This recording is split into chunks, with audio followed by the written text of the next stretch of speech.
السلام عليكم. لو انتي اول مرة تدخلي قناتي ما تنسيش تعملي اشتراك وتفعلي الجرس عشان يوصلك كل فيديو جديد بننزله. دمتم ملكات مع ليالي. السلام عليكم ورحمة الله وبركاته. ازيكم عاملين ايه؟ يا رب تكونوا بأسعد حال. معاكم نور ليالي، والنهاردة هنعمل وصفة حلوة جدا للتخلص من الشعر الزائد في الوجه. النهاردة معانا مكونات بسيطة، هي كركم وبياض بيضة ونشا، معلقة واحدة من النشا، والترمس المطحون. الترمس المطحون سهل جدا نلاقيه عند العطار، وبيكون مطحون جاهز او بتاخديه وانت بتطحنيه، بس بتبقى الحبيبات بتاعته خشنة شوية، بتصفيه بمصفى وبتحصلي على الترمس المطحون بالطريقة دي، البودر يعني ناعم. كمان هو سعره رخيص ونتائجه سريعة وبتبان في الماسكات اللي انت بتستخدميها.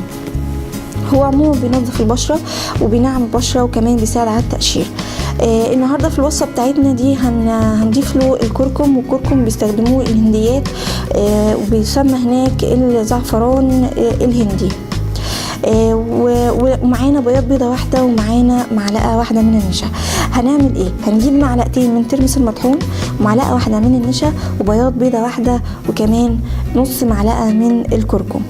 هنخلط الخليط مع بعضه كويس علشان نحصل على القوام ده.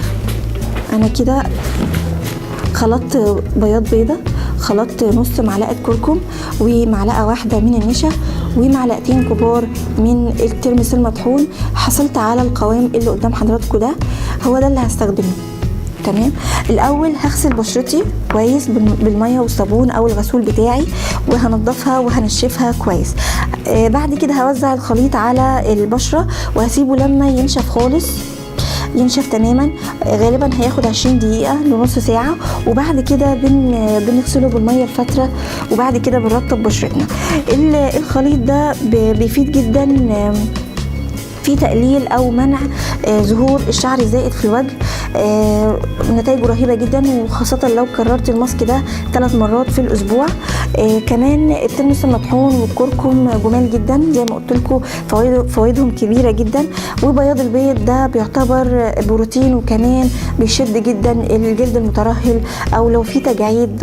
وكمان الماسكنا ده مش بس بيقلل الشعر الزائد في الوجه، كمان بيشد البشره، بيجدد خلايا البشره، بينعمها جدا وبيرطبها، وكمان بيحافظ عليها من التجاعيد المبكره وظهور علامات الشيخوخه.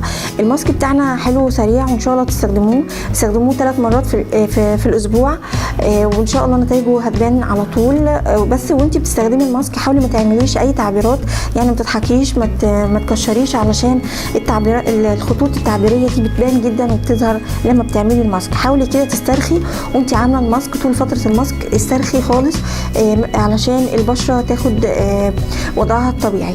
ولو في اي خطوط او تجاعيد او بدايه تجاعيد، ان شاء الله الماسك يعالجها ويقضي عليها تماما. ده كان الماسك بتاعنا النهارده. ما تنسوش اشتراك في قناتنا وصفات الجمال مع ليالي، ولو في اي استفسار سيبوهولي علشان اقدر ارد عليه.